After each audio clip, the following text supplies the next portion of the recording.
los no gravados y los exentos? Buen día, licenciada. Buen día, adelante. A los que graba sería a todo lo que es comercio, a la industria, a lo que es a los profesionales, al oficio, a los alquileres, muebles e inmuebles, lo que serían obras y Ya, servicios y las transferencias a título, ay, no me acuerdo bien, transferencias a título gratuito creo que se llama, de ya, bienes. muy bien. Bien, ¿cuáles serían los no grabados? A ver, vayan dándome ejemplos de no grabados.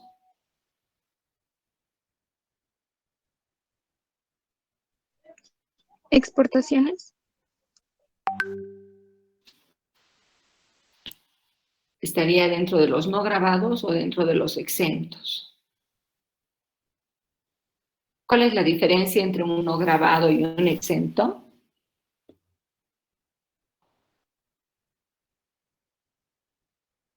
¿Y qué diferencia encontramos entre un no grabado y un exento? Buen día, Lice. A ver, ¿alguno que me El diferencie ambos? no grabado Adelante, sería Gabriel.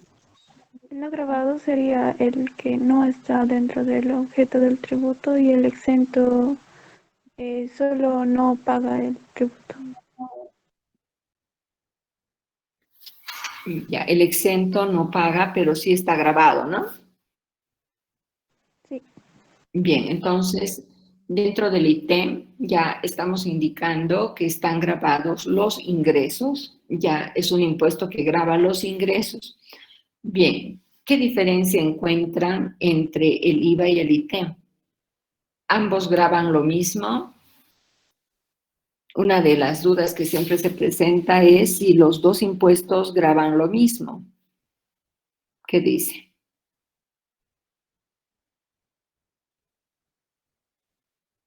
¿Ambos impuestos graban lo mismo?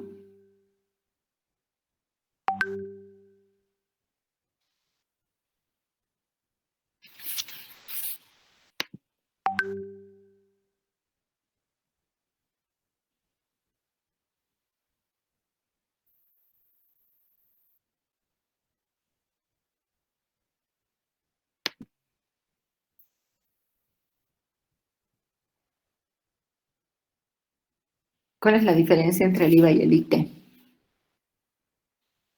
Una vez que nos demos cuenta de eso, vamos a poder determinar qué estaría no grabado. No olviden que en el no grabado hay no grabados implícitos y explícitos. Los implícitos nadie nos va a decir, tenemos que deducirlo, ¿ya? Y esa es la gran dificultad que tenemos, ¿no? Porque tenemos que saber muy bien qué está grabado para poder deducir qué está fuera, ¿ya? Ahora, los explícitos no hay problema, leemos la norma y vamos a encontrar algún acápite donde nos indiquen esto no está grabado, ¿cierto? Ahora, para los exentos necesariamente tenemos que aplicar el método literal. ¿Qué significa esto? Que para un exento tengo que encontrar en la ley necesariamente la exención escrita y tengo que interpretarla tal como está escrita. No puedo modificar la interpretación con otro método. Hay varios métodos para poder interpretar las normas, pero en el caso de las exenciones no está permitido ningún otro método más que el literal, ¿ya? Entonces, para las exenciones necesariamente tengo que leer la norma para saber qué está exento. Si no he estudiado la norma, no puedo saber qué está exento, ¿sí? Bien, ahora, entonces tenemos que partir de la comprensión del objeto, ¿no? Ahora, en el IVA, por ejemplo, ¿qué pasa si yo alquilo, ¿no? Si yo alquilo una casa, por el alquiler de esa casa voy a pagar IVA, pero por el mismo alquiler de la casa voy a pagar IT. Entonces, ahí surge la duda, ¿los dos impuestos graban lo mismo? Lo mismo, vendo una mercadería, supongamos que ustedes van y compran una mercadería en una ferretería. Entonces, la ferretería les ha de vender, por decir, un candado en 80 bolivianos.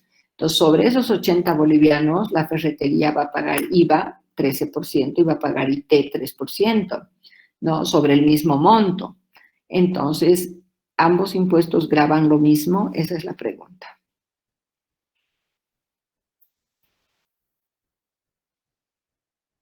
No, Lice. ¿Qué opinan?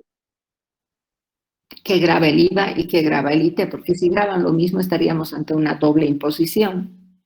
Y eso no está permitido, o sea, tenemos que tratar de evitar las dobles imposiciones, peor las múltiples imposiciones. ¿Cómo diferencio el IVA del IT? A ver.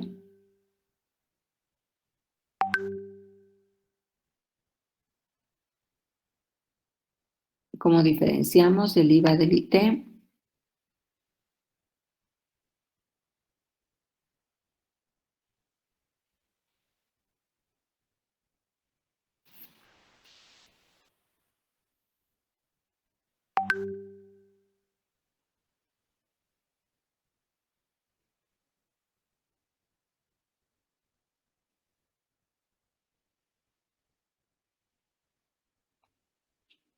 A ver, ¿alguno?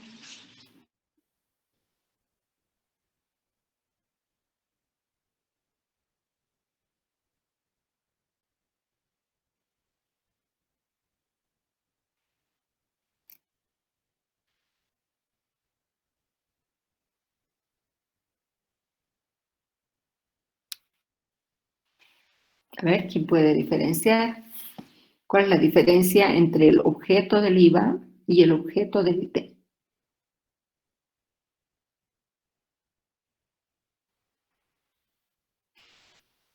El trabajo que estamos realizando, la clase anterior, hoy día, es justamente de ir profundizando nuestros conocimientos de los 4 impuestos, ¿no?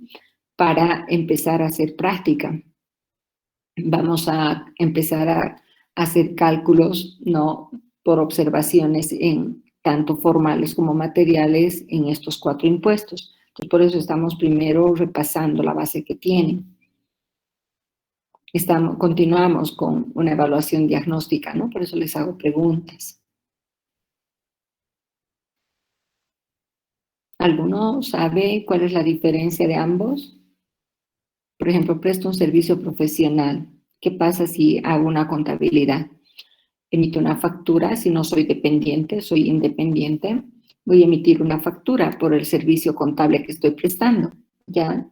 Y sobre el monto que yo facture voy a pagar IVA, voy a pagar IT. ¿Podríamos decir que graban lo mismo el IVA y el IT? ¿O son 2 impuestos diferentes que tienen objetos diferentes? Bueno, con el IUE no hay confusión. Voy a pagar IUE por la utilidad que percibo en esa actividad. Entonces, ahí no hay problema, ¿no? Porque voy a tener que determinar la utilidad que obtengo, ¿ya? Y sobre la utilidad voy a pagar IUE. En cambio, entre el IVA y el IT, tenemos la misma base imponible, inclusive.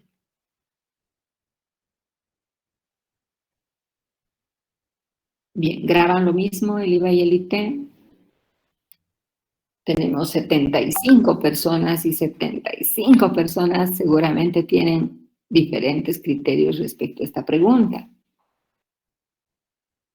A ver, vayamos opinando. ¿Graban lo mismo? ¿Qué opinan los demás? Si graban lo mismo, estamos ante una doble imposición y tendríamos que hacer un movimiento para que anulen uno de los impuestos, porque no es correcto pagar impuestos sobre lo mismo. ¿Se ubican?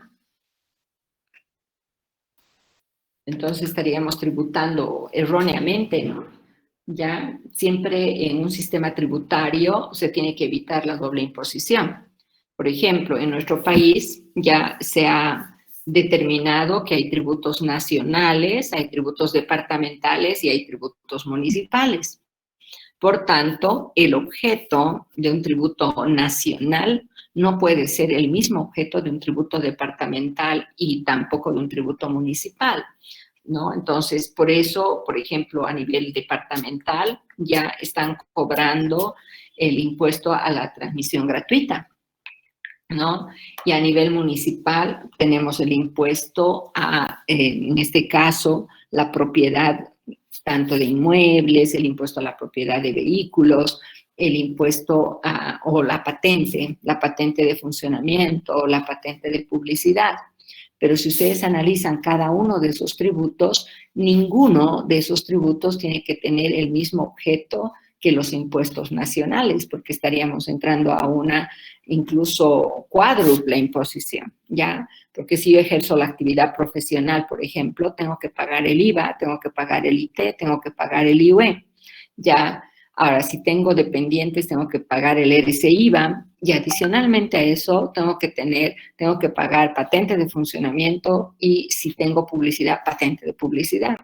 Entonces, ahí ya tendría una quíntuple tributación, pero sobre la misma actividad. ¿Se ubican? Ahora, si fuera el mismo objeto, entonces estaríamos, o sea, como Estado estaría en un error, porque estaría cobrando sobre lo mismo ya 5 impuestos, ¿no? Por eso, cuando hay manifestaciones, por ejemplo, han habido algunas manifestaciones en Cochabamba, ya cuando se quiso que emitan factura a los carniceros, por ejemplo, ¿ya? Y en esa manifestación de los carniceros decían no a la triple imposición. Estaban pensando ellos en el IVA, el IT y la patente de funcionamiento. Ya, pero en realidad tengo que ver si el objeto es el mismo, ¿sí? Y algunos hablaban no a la múltiple imposición. Bueno, evidentemente muchas de esas personas no tienen una formación tributaria que les permita hablar con propiedad, ¿ya? Pero en el caso de ustedes eso ya no lo podemos aceptar, ¿no? ¿Por qué? Porque ustedes ya tienen formación profesional y al tener formación profesional bueno, tenemos que tener cuidado en hablar de una doble, triple o múltiple imposición, ¿sí? Bien, cuando estamos hablando de una doble imposición, ¿qué es lo que pasa? Hay un mismo objeto, hay un mismo sujeto, ya hay un mismo hecho generador y resulta que estoy pagando más de un tributo sobre lo mismo. Bueno, eso puede darse, por ejemplo, cuando tenemos una importación. De repente, el país del cual estoy trayendo ese producto grava las exportaciones y nuestro país grava las importaciones. Entonces, ¿qué hacen? Entre países hacen un acuerdo para ver si va a pagar impuestos en origen o va a pagar impuestos en destino, ¿sí? Bien, cuando hacemos una importación, ¿se paga impuestos en origen o en destino? ¿Dónde se paga impuestos? ¿O se paga impuestos en los dos? ¿Qué opina? ¿Pagamos impuestos en ambos?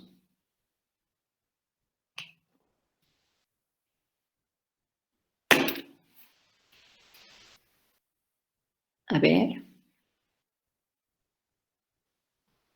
¿Se paga impuestos en origen y en destino?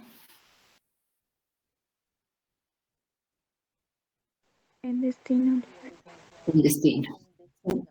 Pero no en origen, justamente para evitar la doble imposición. ¿Ya?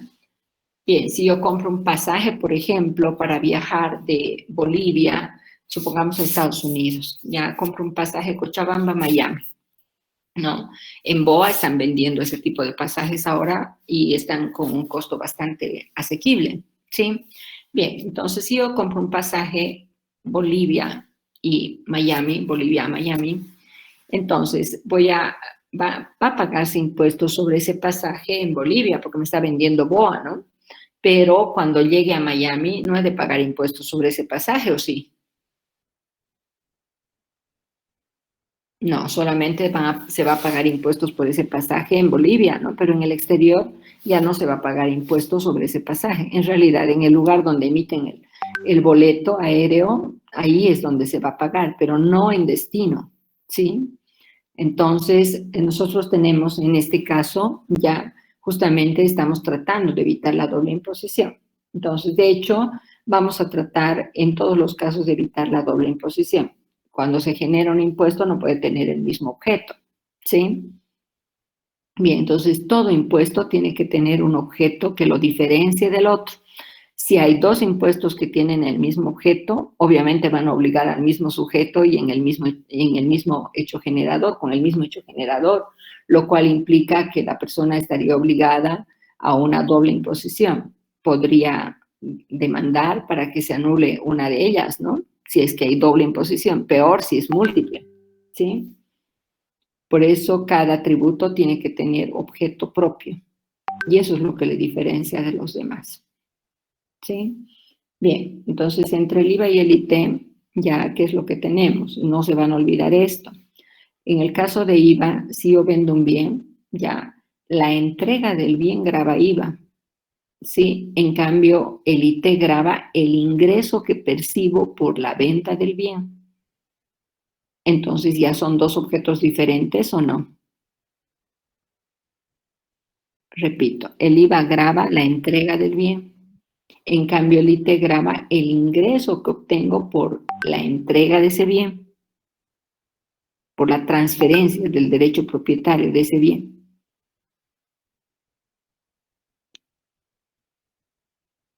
¿Está entendido? Entonces, en una transacción tengo que separar el flujo real, ¿no?, del flujo monetario. ¿Qué estoy haciendo? Estoy transfiriendo un bien, ya, estoy entregando un bien. Eso grava el IVA, ¿no?, el flujo real. En cambio, el IT grava el flujo nominal, que es el dinero que me están pagando por el valor de ese bien, ¿sí? Lo mismo pasa con un servicio. El IVA grava la prestación del servicio. Por tanto, cuando hago una auditoría, ¿qué está gravando el IVA? El trabajo que estoy haciendo de auditoría, ¿sí? Estoy prestando un servicio de auditoría. Bien, si estamos en un bufete de abogados, ¿no?, de repente ese abogado está haciendo el trámite de inscripción, por ejemplo, de un inmueble en derechos reales. Bien, entonces el servicio que está prestando de inscribir el inmueble en derechos reales está grabado por el IVA. Y el IT que grava el dinero que estamos pagando por ese servicio. O sea, el ingreso que está percibiendo esa persona por el servicio que ha prestado. Se ubica la diferencia entre el IVA y el IT. En el tema de alquileres, por ejemplo, ¿qué estoy haciendo? Estoy entregando una casa para que la persona viva ahí o para que haga negocio ahí, ¿sí? Bien, eso grava el IVA. Y el IT grava el ingreso que estoy percibiendo por el alquiler. ¿Sí? ¿Está entendido? Sí, listo. Ya, entonces, ¿el IVA y el IT habían tenido el mismo objeto o distinto objeto?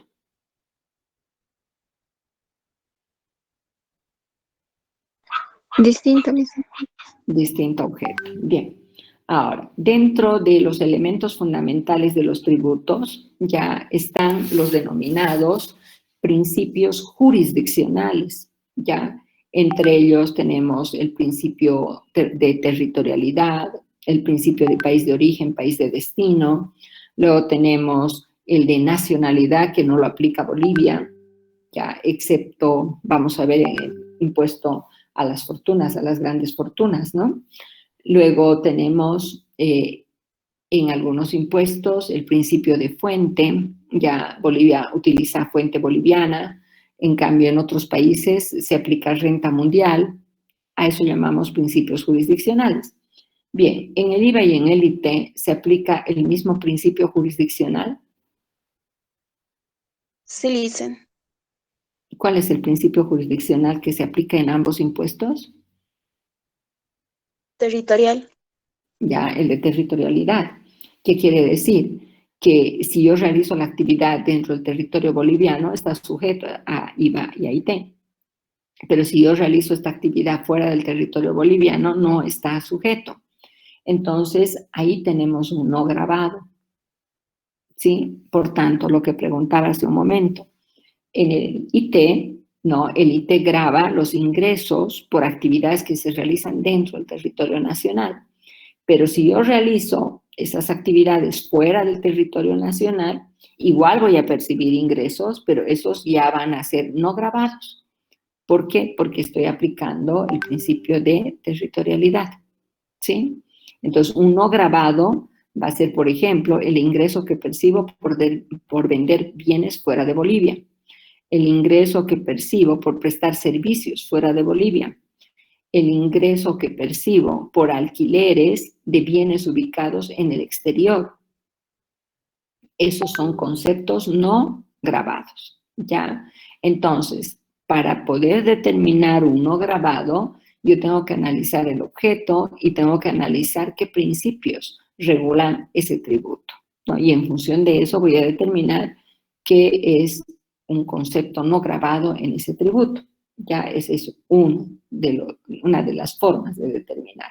La otra es leer la ley y buscar si algún concepto está fuera del objeto del impuesto. Esa sería la forma de buscar un no grabado, pero explícito, ¿ya? En cambio, los implícitos implican estudiar la norma e ir sacando conclusiones por uno mismo, ya por el análisis que uno hace, ¿sí? Bien, estamos ya mejorando eso, ¿no? Bueno, vayamos a los exentos. En el ICE tengo que estudiar los exentos. Perdón. ¿Está encendido tu micrófono, Miguel? Está afuera, ¿no? Sí. Miguel, ¿puedes apagar tu micrófono? Ya. Bien, les decía, para los exentos tenemos que revisar la norma. A ver, vayan indicándome, porque en el IT tenemos muchas exenciones.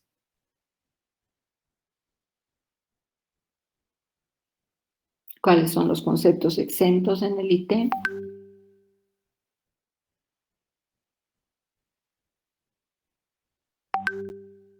Intereses bancarios por depósito de cuenta. Ya, por depósitos. ¿Y qué pasa con los intereses bancarios por préstamos?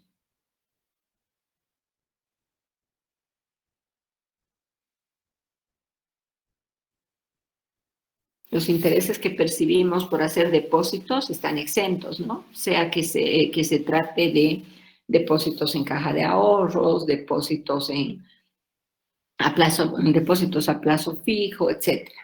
¿Sí? Todos ellos, si se trata de depósitos, están exentos de IT. ¿Ya? Pero los intereses que percibe una entidad por préstamos también goza de exención, ¿o no? Sí. ¿Seguro?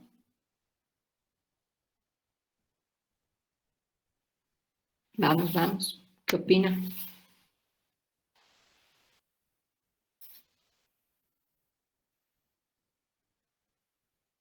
¿También goza de exención? Sí, porque cuando nosotros pagamos alguna cuota, no nos emiten factura. Entonces estaría exento. Bueno, cuando decimos no nos emiten factura, estamos hablando del IVA, ¿ya? La factura está ligada con el IVA, ¿sí? Para el IT tengo que revisar la reglamentación. O sea, el hecho de que no se emita factura implica que no he de pagar IVA, pero no afecta necesariamente al IT. Hay algunos ingresos que no se facturan necesariamente, pero están sujetos a IT. Ejemplo, la venta de una casa.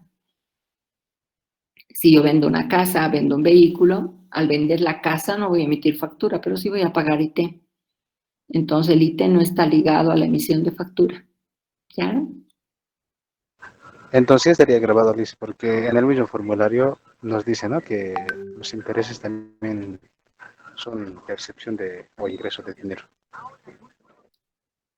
Ya, pero estaría grabado, no estaría exento. Sí, estaría grabado, Liz. Estaría grabado el interés por préstamos, ¿no? En cambio, el interés por depósitos está exento.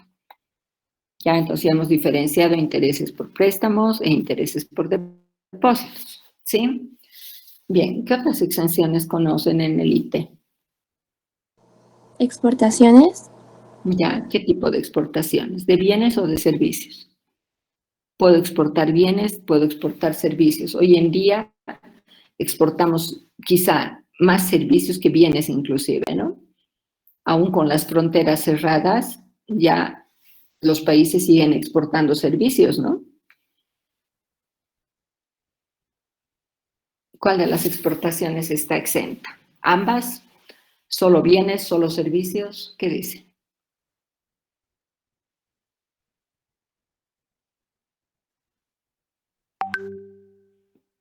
Bien, hemos dado el encargo de revisar el IT para hoy día.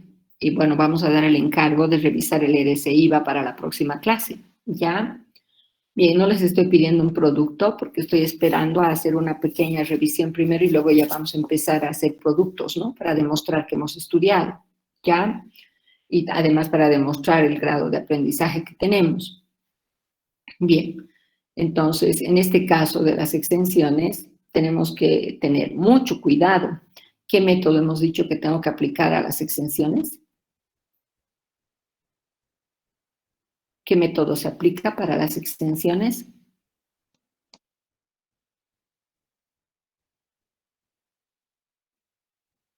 Que solo hay que tomar lo que está en cuenta, lo que está escrito en la ley. Entonces tengo que aplicar el método literal de interpretación. Literal, sí. ¿Ya? El método literal de interpretación. Entonces, por eso la pregunta, Brenda, ¿está exenta la exportación de bienes y servicios? ¿Solo de bienes, solo de servicios? ¿Qué dice? Las otras personas también pueden opinar. Solo de bienes, dicen. Ya, solo de bienes. La exportación de servicios no está exenta, ¿sí? Entonces, si yo presto un servicio de asesoramiento, por decir algo, a una empresa de la Argentina, ya necesariamente tengo que pagar IT o no. Estoy prestando el servicio en Bolivia a una empresa del exterior. ¿Tendría que pagar IT por ese concepto? Sí, Lisa. Sí, porque estoy realizando una exportación de servicios que no se haya exenta. ¿Sí? La que está exenta es la exportación de bienes. Bien, ¿alguna otra exención?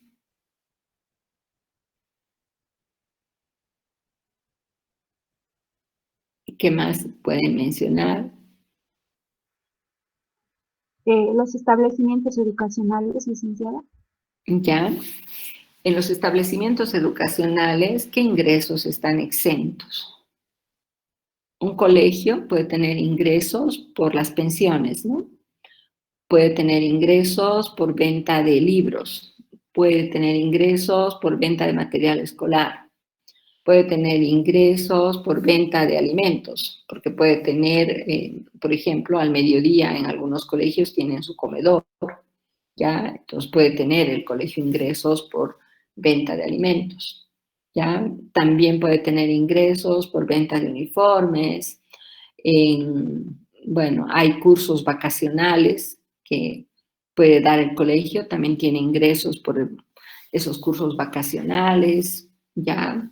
Bueno, ahora menos frecuente, ¿no? Pero cuando estábamos con los cursos presenciales, bueno, muchos colegios tenían, por ejemplo, clases de fútbol, básquet, voleibol, clases de idiomas, clases de computación, al margen de los planes de estudio, ¿sí?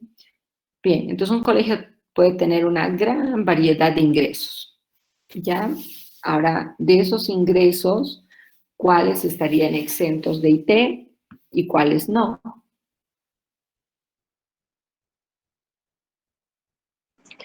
Lisa, ¿estarían exentos los que entran en lo que son los planes de enseñanza oficial?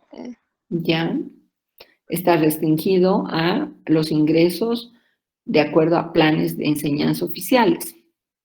Entonces, un curso vacacional o un curso fuera del horario de clases, un curso extra, ¿gozaría de exención? ¿Los ingresos que percibe el colegio por esos cursos gozarían de exención o no?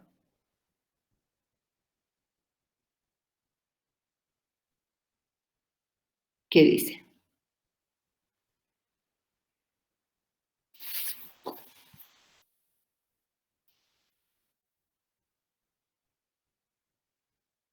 ¿Gozan de exención o no? Imagínense un colegio de Santa María, por ejemplo. Tiene ingresos fuertes por alquileres, ¿no? Por tanto, ¿Esos ingresos por alquileres gozan de exención?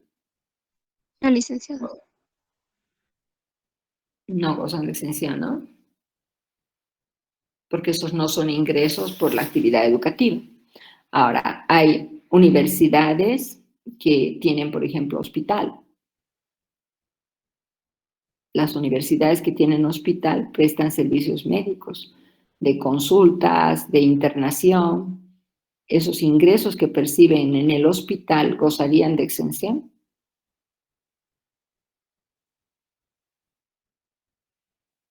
Piensen, por ejemplo, en hospitales como Univalle, ¿sí? Univalle tiene la actividad educativa, ¿ya? Pero también tiene hospital. Ahora, en algún momento ellos decían, gozamos de exención también en el hospital porque nuestros estudiantes hacen prácticas en el hospital. O sea, en el hospital se hace internado cuando están estudiando, ¿no? Ya cuando salen profesionales, ¿no? Buscando una especie